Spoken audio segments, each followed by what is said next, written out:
So we're here with the milling wheat and oilseeds trader at PentAG Nidera, Steve Sloss. Steve, just looking for a bit of an update on where we're sitting currently with the Australian wheat crop, I suppose. Crop's got off to a very good start, but geez, we've had a dry run through to September, and the rains over the weekend that were predicted were pretty disappointing. What's your feeling?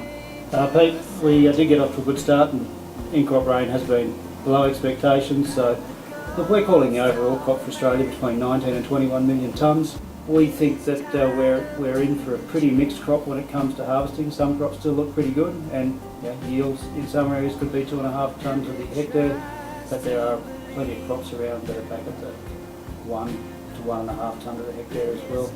Quality-wise, we're expecting a harder finish. Are you worried about screenings and that sort of thing? There's always concern about screenings with a dry finish. In previous years with high screenings product, we have exported a lot of wheat to places like Vietnam, which can use the high protein, high screenings type wheats. So look, if we end up in that situation, it's just something we'll have to deal with at the time. If we end up with 6 or 8 million tonne of high screenings, that becomes a real problem, because where are the avenues for that? If we end up with 2 or 3 million tonnes, that can be marketed quite reasonably. There are some pretty good crops in the Newcastle port zone.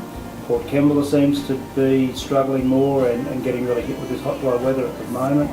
The Brisbane crop is very mixed. The early crops seem to be holding on a lot better than the later crops. So look, it's a mixed bag across most of the port zones.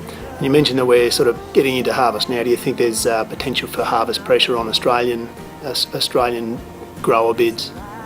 There's always potential for harvest pressure, but I think there's enough players in the market that if Australia was to be too heavily discounted versus export parity, there's plenty of people here to buy it. So look, I think harvest pressure's been something that's been overemphasised for the last 3 or 4 years. We never seem to get a real heavily discounting into harvest versus export parity.